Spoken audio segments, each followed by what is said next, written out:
दूरदर्शन गान्तोकका सम्पूर्ण दर्शक महानुभावमा हार्दिक स्वागत, नमस्कार तथा अभिवादन।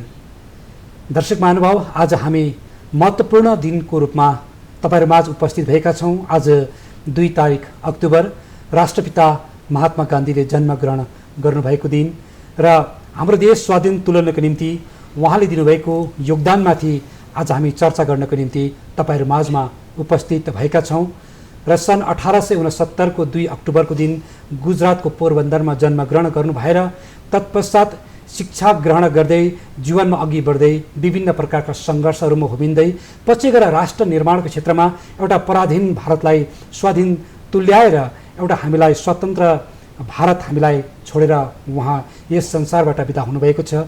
तर उहाँ अमरत्व प्राप्ति गर्ने एक व्यक्ति हुनुहुन्छ जसलाई हामी राष्ट्रपिताको उपाधिले चिन्दछौँ र उहाँको जन्मदिनको पावन उपलक्ष्यमा तमाम दर्शक महानुभावमा पनि हार्दिक मङ्गलमय शुभकामना चढाउँदै हाम्रो विशेष चर्चा अघि बढाउँदैछौँ।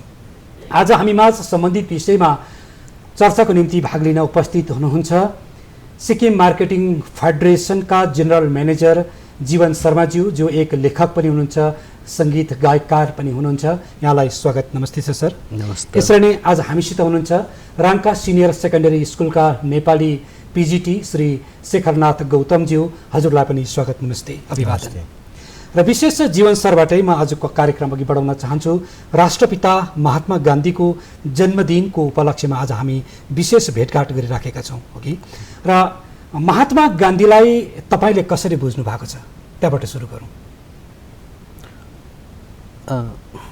महात्मा गान्धी अब हाम्रो लाग्यो भने समग्र रूपमा एक इन्स्टिट्युसन हुनुहुन्छ।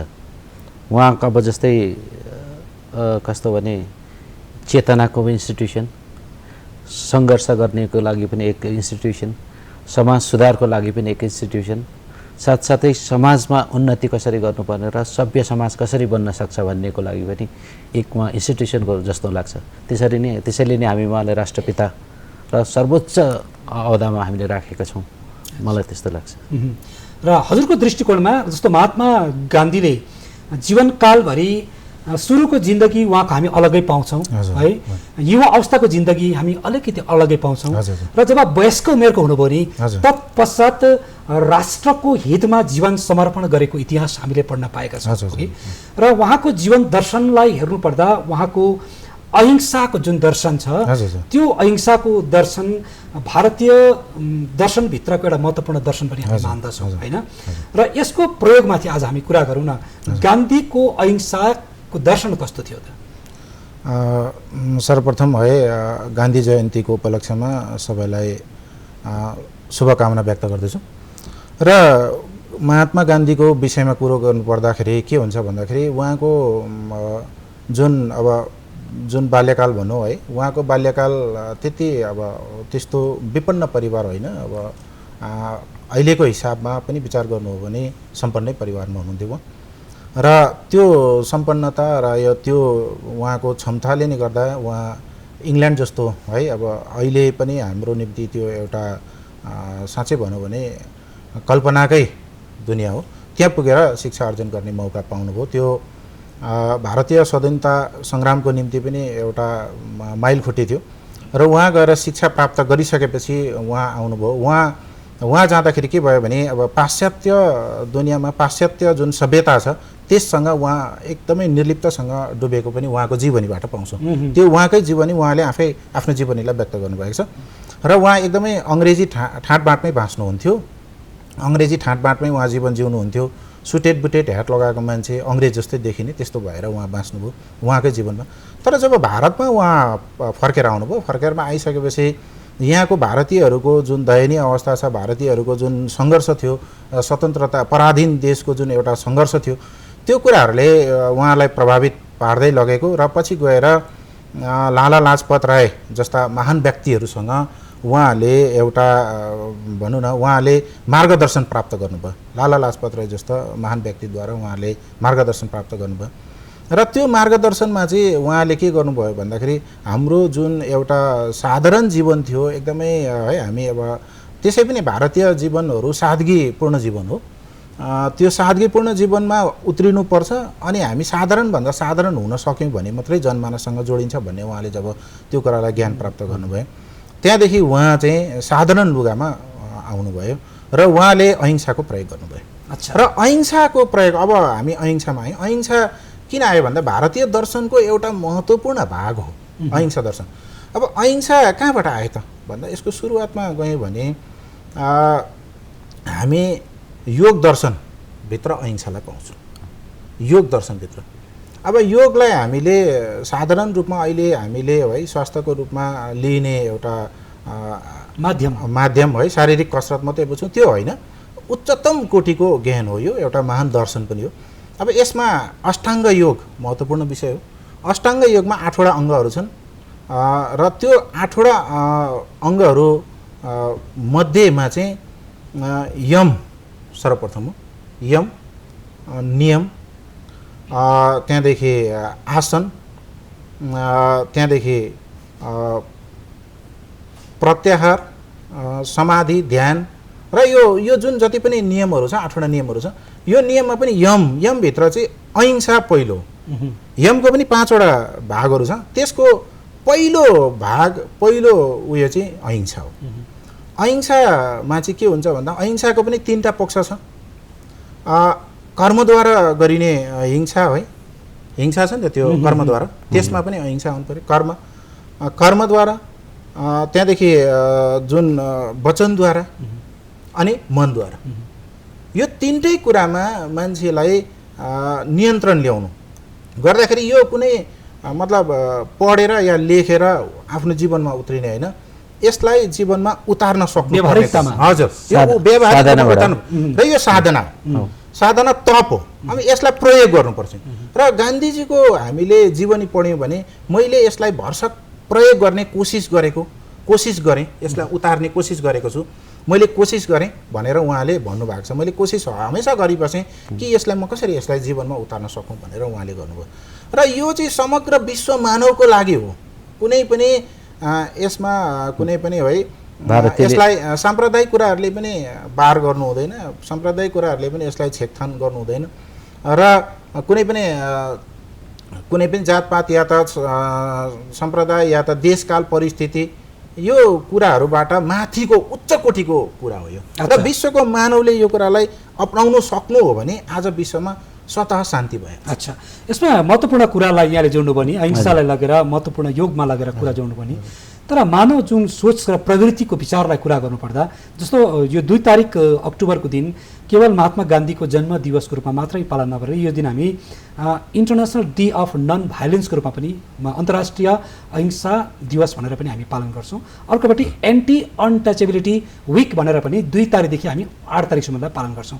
त जीवन सर, आज हामीले मानवतावादी कुरा हामी गरिराखेका छौँ, अर्कोपट्टि फेरि यहाँ अनटचेबिलिटीको कुराहरू पनि आउँछ र त्यो समयमा गान्धीको समयमा देश पराधीन रहेको समयमा पनि र स्वाधीन पश्चात पनि अनटचेबिलिटी रहिरह्यो, आज पनि कता कता रहिराखेको छ। अघि यसलाई हटाउनका लागि, यसलाई समानुपातिक ढङ्गले अगाडि लिएर समाजमा सबै मानिस एक हो भन्ने कुरालाई नियन्त्रण गर्न लिएर समानताको दृष्टिकोणलाई लिएर जानको लागि चाहिँ गान्धीले कस्तो रोल प्ले गर्नुभयो त? अब यस्तो छ, गान्धीजीले अब जुन चाहिँ एउटा दर्शन दिनुभयो है, अब त्यसमा के थियो भने उहाँले अनटचेबिलिटीलाई एउटा एस्पेक्ट बनाउनु भयो, नन भाइलेन्सलाई बनाउनु भयो है। अनि मान्छेले जीवनमा सङ्घर्ष गर्नुपर्छ र सही रूपमा सङ्घर्ष गर्न पनि अब थुप्रो किसिमको हुन्छ र यो अनटचेबिलिटी त्यति बेला कस्तो भयो भने मलाई कस्तो लाग्छ भने यो चाहिँ के थियो भने अब अहिले पनि त्यसको कतिवटा चिजहरू हामी देख्नमा पाउँछौँ, तर वास्तवमा के भने अज्ञानता हो नि। अनटचेबिलिटी चाहिँ मेरो भाषा सोझो भाषा भने मान्छेको अज्ञानता। जब यहाँ सरले भन्नुभएको जस्तो चिजलाई चाहिँ मान्छेले त्यसलाई मनन गरेर त्यसलाई साधना गरेर गइसकेपछि मान्छेको चाहिँ म यो शरीर र यस्तो एउटा योदेखि लिएर अलिक पर गएर माथि सोच्ने शक्ति आयो भने स्वतः त्यो अनटचेबिलिटी भन्ने चिज मलाई हराउँछ जस्तो लाग्छ। जब के छ भने हामी कुनै चिजको परिधिभित्र बस्यौँ भने त्यो जम्मै त्यो परिधिले समातेको हुन्छ। किनभने अब हाम्रो समाजको फेब्रिक कस्तो छ भने यो जम्मै चिज देखिबसिन्छ। अनि त्यसको मुख्य कारण पनि के छ भने अब अझै अलिकति म अब मेरो आफ्नो ओरिएन्टेसन अर्कोपट्टि पनि म लान खोज्छु। अब हाम्रो समग्र भारतमा हेऱ्यो भने अब 70% पपुलेसन रुरल इन्डियामा बसेको छ। अब उनीहरूको के छ भने उनीहरूको एउटा परिवेश छ, उनीहरूको एउटा परिधि छ, उनीहरूको थुप्रो किसिमको उनीहरूलाई तनाव छ। स्थिति छ। अब त्यो स्थितिबाटदेखि निक्लनलाई होइन आज एउटा सभ्य मानिस भएर एउटा समग्र एउटा सक्षम व्यक्ति हुने बित्तिकै त्यो अनटचेबिलिटीदेखि लिएर यो जम्मै चिजदेखि बाहिर निक्लिहाल्छ। यदि समाजमा यो सबै चिज सुधार आइसक्दा जो महात्मा गान्धीले जुन दर्शन दिनुभयो त्यसलाई सही रूपमा अनुरूपमा त्यसलाई पालना गरेर मान्छे त्यो चिज लेभलमा पुगेर है सभ्य समाज भयो समग्र समाज एउटा है सक्षम समाज बन्यो भने यो जम्मै चिज हराउन सक्छ, सतह हराउन सक्छ भन्ने दर्शन पनि उहाँको थियो। र त्यसमा के लाग्छ भने मेरो हामी आफै चाहिँ के हुन्छ भने हामीले यो चिजहरू के छ भने अघि सरले भन्नुभएको कुरा अझै मलाई मजा लाग्यो किनभने म त्यसमा आइपुगेको थिइनँ तर उहाँले भन्दा अझै किनभने मान्छे हामीभित्र अब हामी के छ भने हाम्रो एउटा जहिले पनि अहम छ म है मेरो शरीर। तर यो चिज के हो भन्दा चाहिँ अब यो म भन्ने शब्द चाहिँ यो अहमकै चिज हो नि, उपज हो। यो शरीर मेरो भन्ने पनि अमज हो। जब हामी यो शरीर र मदेखि माथि जब आउँछौँ स्वतः हामी एउटा सबैलाई समग्र रूपमा देख्न थालिहाल्छौँ। त्यसमा हिंसा हुँदैन, त्यसमा अनटचेबिलिटी भन्ने कुरा केही आउँदैन र एउटा सभ्य समाजको निर्माण त्यसरी भएको जस्तो मलाई लाग्छ। अच्छा, यसमा विशेष गरेर भारतीय समाजले जुन गान्धीको अहिंसा आन्दोलन थियो त्यो एउटा सिद्धान्त मान्नुपर्छ, एउटा दर्शन मान्नुपर्छ, यसलाई कसरी लिएको छ त वर्तमान भारतीय समाजले? अब यो प्रश्न महत्त्वपूर्ण पनि हो, अब जटिल प्रश्न पनि भन्छु म यसलाई। र किन महत्त्वपूर्ण भन्दाखेरि अब गान्धीलाई वर्तमान युगमा अब कुन परिप्रेक्ष्यमा हेर्नुपर्ने भन्ने कुरा पनि हो है। के हुन्छ भन्दाखेरि कुनै पनि सिद्धान्त कुनै पनि कुराहरू चाहिँ के छ भन्दाखेरि हाम्रो भारतीय चाहिँ के छ भन्दा भारतीय दर्शन भारतको लागि मात्रै होइन विश्वव्यापक मानवको लागि विश्व कल्याणको निम्ति हो। भारतीय दर्शन कुनै पनि प्रान्तीय भेगमा बनिएको दर्शन होइन, यसले समग्र विश्वलाई समेट्नको लागि बनिएका प्रत्येक कुराहरू यहाँ त्यस्तो पाराले बनिएका छन्। र यसमा विशेष गरेर षड दर्शन छ, त्यसमा योग दर्शनभित्र मैले अघि नै भनिसकेँ यो कुरालाई है, अहिंसा पनि छ। अहिंसा भगवान बुद्धले पनि चलाउनु भएको एउटा महत्त्वपूर्ण है हामीले दर्शन हो।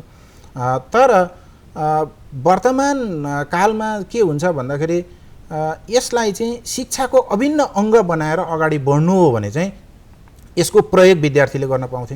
यसलाई त प्रयोग गर्नुपर्ने हो नि त, जीवनमा उतार्नुको लागि प्रयोग हुनुपर्थ्यो। प्रयोग हुनु अब जस्तै हामी अङ्ग्रेजीमा भन्नु भने प्र्याक्टिकल कुरा हो यो। तर प्र्याक्टिस हुनु पऱ्यो नि त लाइफमा, सानैदेखि प्र्याक्टिस हुनु पऱ्यो। हामीले एकैचोटि वयस्क भएर या ठुलो भएर अहिंसा भन्दा अहिंसा लागु हुँदैन समाजमा। त्यो एकदमै बाल्यकालदेखि ती नियमहरूलाई भारतीय मूल ज्ञान छ, भारतीय मूल दर्शन छ। अब गान्धीले पनि भारतीय मूल दर्शनलाई पक्रेर अगाडि हिँड्नु भएको छ भने त्यो गान्धीजी महत्त्वपूर्ण हाम्रो निम्ति महत्त्वपूर्ण विश्वको निम्ति महत्त्वपूर्ण हुनुहुन्छ, राष्ट्रपिता हुनुहुन्छ भने उहाँले जुन दर्शन चलाउनु भयो त्यो चाहिँ हाम्रो शिक्षामा लागु हुनुपर्ने हो। र त्यो शिक्षामा समग्र रूपमा लागु हुनुपर्ने पनि हो, आवश्यकता बोध हो त्यो। र त्यो चाहिँ एउटा शिक्षा नीतिभित्र पनि हुनुपर्ने हो। अच्छा, अलग अलग शिक्षा नीति, अलग अलग व्यवस्था, अलग अलग प्रान्तीय भेद यसमा छुट्याएर गर्दाखेरि चाहिँ गान्धीजीलाई हामीले समग्र रूपमा देशमा अगाडि बढाउन सक्दैनौँ र उहाँको मूल्यलाई समाजले बुझ्न पनि सक्दैन। फेरि सरले भन्दै कस्तो भने यो अब फिलोसफी जुन चाहिँ भन्नुभयो अब सर्टकट फर्नु सबै दर्शनहरू, अब यो दर्शन चाहिँ के छ भने यसलाई चाहिँ बक्ने र भन्ने चिज होइन, यसलाई अपनाउने र साधना गर्ने चिजहरू हो नि। तर हाम्रो समाजमा के भयो भने यो फिलोसफी जान्ने मान्छे भनेको उसले त्यसमा पढेर मनन गरेर राखेको छ, तर अपनाएको छ कि छैन त्यो अब डाउटफुल हुन्छ। त्यसको त यो उहाँले भन्नुभएको छ जुन चाहिँ गान्धीजीको जुन चाहिँ फिलोसफी छ, उहाँको जुन चाहिँ दर्शन छ, त्यसलाई चाहिँ जबसम्म हामीले स्वतः रूपमा अपनाएर र प्र्याक्टिकली हामी त्यसमा लागि परेनौँ भने उहाँको जुन चाहिँ योगदान छ उहाँले त स्वतः गरिसकेर उहाँले एउटा निष्कर्षमा पुर्याइसक्नुभयो र यो निष्कर्षमा पुर्याउँदा तपाईँहरूलाई पनि अब सारा भारतीयले या विश्वकै मानिसहरूले पनि यसलाई अपनाएर निष्कर्षमा पुर्याउन सक्यो भने अब स्वतः सबै कुरा राम्रो हुन्छ भन्ने उहाँको एउटा विचार हो। तर हाम्रो चाहिँ के भने अब दर्शन चाहिँ पढ्ने मात्रै भयौँ हामी, दर्शन पढेर बोल्ने मात्रै भयौँ, दर्शनलाई अपनाएर प्र्याक्टिकली गर्ने। अब हामी के छ भने अब फिलोसफी थुप्रो कुराको फिलोसफी पढ्छौँ होइन, अनि त्यहाँदेखि गर्छौँ सबै गर्छौँ, तर अपनाउनु चाहिँ त्यो रियालिटीमा चाहिँ हामीले अपनाउनु। तपाईँले बोल्दै भयो भने हामी पढ्छौँ भन्दा पनि बेसी सुन्छौँ, त्यस्तो भइसकेको छ। र यो चाहिँ हाम्रो शिक्षामा व्यावहारिक रूपमा नानीहरूमा लागु हुनुपर्छ। र यो मात्रै होइन, यो त योग दर्शनको 8वटा अङ्गहरू छ। अष्टाङ्ग योगको 8वटा, अष्टाङ्ग भनेपछि 8वटा बुझिहाल्छ, 8वटा अष्टाङ्ग 8वटा भाग भयो। त्यसको पनि यम सर्वप्रथम, त्यसको पनि एउटा भाग अहिंसा त्यति महत्त्वपूर्ण थियो भने समग्र कुराहरू जीवनमा उतारिनु, समग्र कुराहरू हाम्रो भारतीयहरूले अहिलेको वर्तमान युगमा पाउनु हो भने मानसिक द्वन्द्व पनि समाप्त भएर जान्छ मेरो विचारमा, वैचारिक द्वन्द्व पनि समाप्त भएर जान्छ, सम्पूर्ण हिंसा समाप्त भएर जान्छ। किनभने मान्छे त्यो जुन अहिलेको स्तर छ वैचारिक स्तरले गर्दा त मान्छेकोमा द्वन्द्व, हिंसा, हत्या भन्ने कुरा आउँछ, त्यो त विचारबाट आउँछ। त्यो विचार नै माथिल्लो स्तरमा आइसकेपछि, त्यो नराम्रो विचार नै समाप्त भइसकेपछि मान्छे सग्लो हुन्छ। र यो कुरा चाहिँ हामीले शिक्षामा लागू गरेर मात्रै गान्धीजीलाई परिपूर्ण रूपमा प्राप्त गर्न सक्छ जस्तो मलाई लाग्छ। अघि शेखर सरले भन्नुभयो नि सुरुमा महात्मा गान्धी अङ्ग्रेजी पोसाकमा देखिनुहुन्थ्यो होइन, उहाँलाई साँच्चै देख्नु पर्दाखेरि अङ्ग्रेजी जस्तो देखिन्थ्यो होइन, र पछि हुँदै आएर तपाईँले भन्नुभयो जुन अहिंसाको कुराहरू यहाँ आइराखेको छ, त्यो दर्शन र सिद्धान्तले गर्दा नै उहाँको जीवनमा व्यावहारिकतामा परिवर्तन आएर अन्तमा गएर आफ्नो भारतीयले स्वदेशी पोसाक उहाँ एउटा धोतीमा देखिनुभयो र उहाँको अन्तिम अवस्थामा उहाँले एउटा धोती, एउटा चस्मा र एउटा लौरोमा मात्रै पाइएको थियो होइन। त्यो जीवन अन्तिम कालमा पाइएको उहाँको शरीरको पोसाक र वस्तु विषयमा कुरा गर्नुपर्दा, अब उहाँको जुन दर्शनको कुरा गर्नुपर्दा उहाँले देशको निम्ति स्वाधीनताको लागि बहुत ठुलो सङ्घर्ष गर्नुभयो, विभिन्न प्रकारका आन्दोलनमा होमिनुभयो र स्वाधीन भयो भारत हो कि, र आज हामी भारतका नागरिक छौँ। गान्धीले देखेको सपना के थियो होला त, अनि त्यो मार्गलाई अनुसरण भइराखेको छ जीवन सर? अब एकैचोटि भएको छैन भन्नु त मिल्दैन होला, मिल्दैन। तर वास्तवमा जुन चाहिँ अब तपाईँले अहिले जुन चाहिँ पहिला जुन चाहिँ पोसाकमा महात्मा गान्धीलाई देखिन्थ्यो र पछि गएर अब धोती लौरो भन्नुभयो, तर मलाई कस्तो लाग्छ नि मान्छेले त्यो अनुभूति थियो नि, त्यो अङ्ग्रेजको परिवेश कस्तो थियो, उहाँले त्यस जग्गामा गएर लिएको शिक्षाको बेस र त्यो जम्मै सिकिसकेर आफ्नो जग्गामा जुन चाहिँ आइसकेर देख्दा, किनभने हाम्रो यो जुन चाहिँ समाज थियो त्यति बेला त एकदम तल्लो स्तरमा थियो है, अर्काको अधीनमा बसेको देश थियो। त्यसको त उहाँलाई आफैले पनि एउटा चिन्तन के आयो भने त्यो बाहिरी पोसाक त विडम्बना मात्रै भयो नि, उहाँले त्यो अनुभूति गर्नु यो चिज चाहिँ मेरो विडम्बना हो र त्यसलाई सतत उहाँले त्यागेर उहाँले आफ्नो भारतीयलाई सबै आउनु र उहाँले त्यो गरेर के भन्न चाहनुभएको थियो भने, उहाँले के दर्शन दिन खोज्नु भएको थियो भने हाम्रो आफ्नो ग्रासरुट लेभलमा हामी जस्तो छौँ त्यहाँदेखि हामी सुरु गर्नुपर्छ, हामीले त्यो चिजलाई लिएर अपनाउनु सक्नु। किनभने आज चाहिँ हामी के छ भने देखावटीमा हामी थुप्रो जान्छौँ, अहिले हामीले पनि स्वतः हामीले त्यो लुगा लाउँदा हामी अलि लजाउँछौँ पनि, हाम्रो समाजै त्यस्तो भइहाल्यो। तर उहाँले चाहिँ लेखेर हाम्रो वास्तविक चिज चाहिँ स्तर कहाँ छ त्यहाँदेखि हामीले सुरु गरेर त्यो स्तरसम्म पुग्न सक्ने लक्ष्य राखेर चल्नुपर्छ भन्ने उहाँले एउटा त्यो लुगाको पोसाकमा मलाई त्यस्तो लाग्छ। र उहाँले के खोज्नु खोज्यो भने हामी चाहिँ के छ भने उहाँ त्यस्तो सम्पन्न परिवारबाट भएर सबै भइसकेर आएर पनि उहाँ लास्टमा गएर एकदम विपन्न परिवार जस्तो आश्रममा गएर बस्नुभयो, आफै चर्खा चलाएर, किनभने त्यसमा के आयो भने हामीले आफ्नो काम स्वयं सक्नुपर्छ, हामीले स्वदेशको चिजलाई हामीले अपनाउन सक्नुपर्छ। हाम्रो स्तर के छ त्यो हाम्रो स्तरमा पहिला पुगिसकेर बढेको मात्रै एउटा सतह बढ्ने र एउटा पर्मानेन्ट एउटा बढ्ने एउटा लक्ष्य हुन्छ जस्तो लाग्छ। र त्यसै गर्दा उहाँले त्यसरी थुप्रो अब सोसियल डेभलपमेन्टको एस्पेक्टहरू भयो, रुरल डेभलपमेन्टको लागि उहाँले थुप्रो चिजहरूलाई दर्शन दिँदै जानुभयो। किनभने उहाँको जुन चाहिँ परिवेश जुन चाहिँ त्यति बेला भारतवर्षको जुन चाहिँ एउटा परिवेश थियो त्यसको हिसाबले उहाँलाई दिनुभयो। तर लक्ष्य चाहिँ के थियो भने इङ्ल्यान्डको जस्तो हुनुपर्छ भन्ने, किनभने उहाँले त्यो वेशभूषा त्यागेर आएर त्यहाँसम्म पुग्नुपर्छ भन्ने जस्तो लक्ष्य उहाँले दिनुभएको जस्तो मलाई लाग्छ। हजुर, हजुरबाट तपाईँबाट विशेष कुरा के लिन चाहन्छु भने गान्धीको दर्शनको कुराहरू हामी गर्दैछौँ होइन, जीवनमा उहाँले धेरै दर्शनहरू अपनाउनु भएको छ, जीवनमा धेरै उदाहरणहरू प्रस्तुत गर्दै अगाडि आउनु भएको छ र गान्धीले जहिले पनि भन्नुहुन्थ्यो एउटा स्वराजको सपना बोक्नु भएको थियो होइन, र स्वराज तब मात्रै सुरु हुन्छ एउटा स्वाधीन भारत पाउने बित्तिकै देश स्वाधीन छ भन्न मिल्दैन, जबसम्म तृणमूल स्तरका नागरिकले समान दृष्टिकोणले बाँच्न पाउँदैनन् है तबसम्म भारत स्वाधीन मान्न सकिँदैन भन्नुहुन्थ्यो होइन। भनेपछि अब गाउँलाई उठाउनका लागि गाउँको सरकार बनाउनुपर्छ, त्यसको लागि आफ्नै संविधान हुनुपर्छ भन्ने उहाँको निचोड कुरा थियो। पछि गएर देशको संविधान बनियो, त्यसमा पञ्चायती राज प्रणाली आधारित संविधान बनियो, त्यही आधारमा जनताले आफ्ना जनप्रतिनिधिहरू चुन्ने कामहरू भयो। आज हामी पञ्चायत गाउँको चुन्दैछौँ अघि। तर गान्धीले देखेको दृष्टिकोणको आधारलाई हामीले हेर्नु हो भने सही गान्धीको आधारमा पञ्चायती राज व्यवस्था सञ्चालित छ के त भन्ने एउटा प्रश्न छ, के भन्नुहुन्छ? अब यो अलिकति विवादास्पद हुन्छ है, यो कुरालाई बोल्नु अब खुलेर बोल्दा पनि अब अलिकति प्रश्न पनि त्यस्तो भयो है। तर कुरा के भन्दाखेरि अब हामीले सबै कुराहरू लुकाएर या त्यो कुराहरूलाई ढाकछोप गरेर मात्रै सबै कुराहरू समाज अगाडि बढ्छ जस्तो मलाई पनि लाग्दैन। अलिकति खुलेर बोल्न पनि सक्नुपर्छ र खुलेर हामीले चर्चा परिचर्चा गर्न पनि सक्नुपर्छ भन्ने पनि मलाई लाग्छ। कुरा के छ भने पञ्चायती राज एकदमै गाउँको राज है, गाउँको सरकार भनौँ है, गाउँले सरकार। तर त्यो गाउँको सरकारमा पनि सबै कुराहरू के हुन्छ भन्दाखेरि त्यो जुन सरकार बनिन्छ त्यसलाई पनि मैले अघि नै भनिहालेँ त्यही शिक्षाकै आवश्यकता पर्छ, त्यो मानसिक वैचारिक क्रान्तिकै आवश्यकता पर्छ, वैचारिक सुधारकै आवश्यकता पर्छ। ऊ समाजमा त्यो स्तरमा आउँदा या त पञ्चायत भइसक्दाखेरि त्यो विचारबाटै आएको छ भने त उसले त्यसलाई यो सामाजिक काम हो र म सामाजिक काम गर्ने एउटा मौका पाएको छु भनेर उसले लिन सक्छ। तर त्यो विचारमा ऊ आएको छैन, उसको वैचारिक स्तर त्यो छैन, उसको वैचारिक स्तर चाहिँ निम्न स्तरको छ भने उसले त्यसलाई दुरुपयोग गर्नु पनि सक्छ, या त त्यो ग्रामीण जनजीवनले पाउनुपर्ने सुविधा उसले उपभोग गर्नु पनि सक्छ, या त्यसलाई ठिकसँगले लागू नगर्न पनि सक्छ। र वास्तवमा पञ्चायत भनेको कस्तो भन्दा गाउँको सरकार त हो, तर त्यो निस्वार्थ पाराले समाजको भलाइको निम्ति, समाजको उन्नतिको निम्ति र समाज सेवा 100% समाज सेवाको कार्य हो। र त्यो समाज सेवामा कतिको हामी माथि समाजमा उत्रेका छौँ, समाज सेवा गर्दैछौँ, त्यसमै निर्भर गर्छ पञ्चायती राज सफल हुनु या नहुनुमा।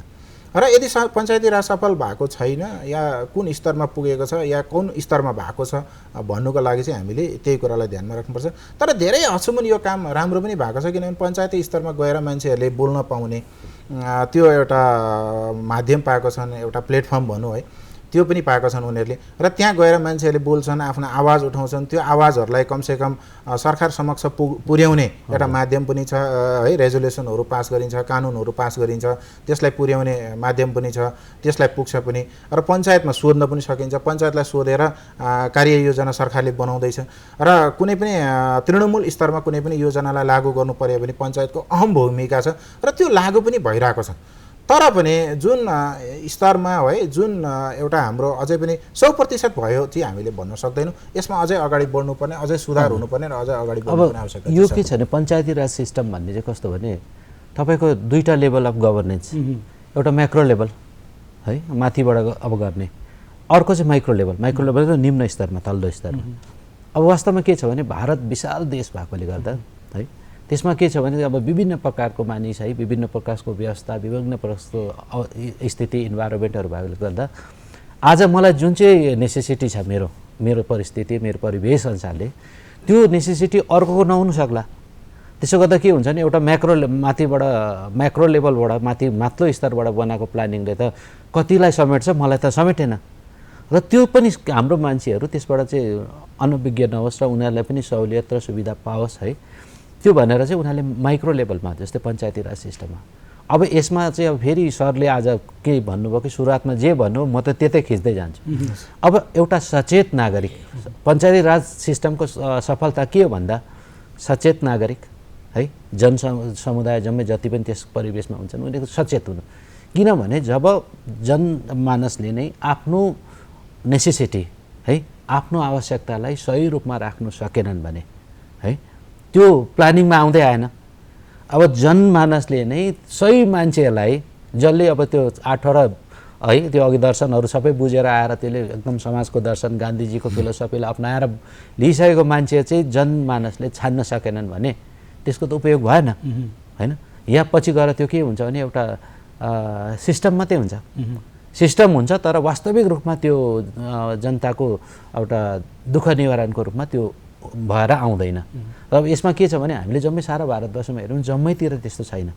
जहाँ जनता सचेत छन् है, जहाँ जनप्रतिनिधि हुन निक्लेका व्यक्ति ज्ञानी छन्, गुणी छन् र समाजको अभावलाई बुझेको हुन्छन्, त्यो जग्गामा पञ्चायती राज सिस्टम बहुत फस्टाएर गएको छ।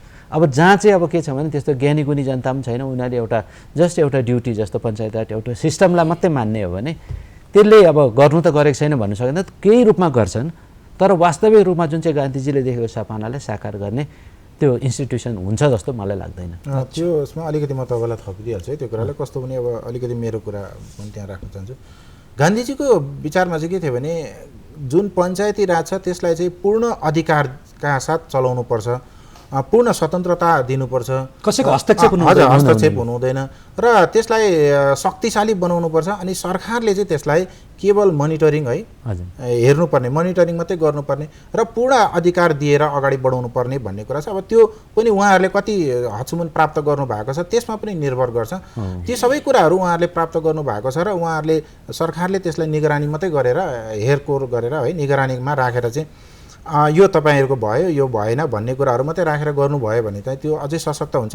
तर उहाँहरूले त्यो पाउनुपर्ने अधिकार, पाउनुपर्ने जिम्मेवारी या पाउनुपर्ने धनराशि भनौँ या है आर्थिक जुन उयो छ त्यो सबै कुराहरू प्राप्त गर्नुभएको छैन र उहाँलाई एउटा है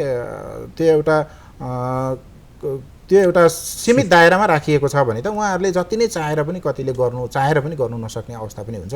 र यो सबै कुरा के हुन्छ भने व्यापक रूपमा छलफलको विषय हो र हामीले कुन स्तरमा त्यसलाई पञ्चायती राजलाई हामीले शक्ति दिएर अगाडि बढाएका छौँ। अनि फेरि यो पञ्चायती राज सिस्टम मलाई कस्तो लाग्छ भने पञ्चायत राज सिस्टम भन्नाले त्यो पर्टिकुलर गाउँ या वार्ड या पर्टिकुलर भिलेज त्यो चाहिँ ती जनमानसहरूको हो है।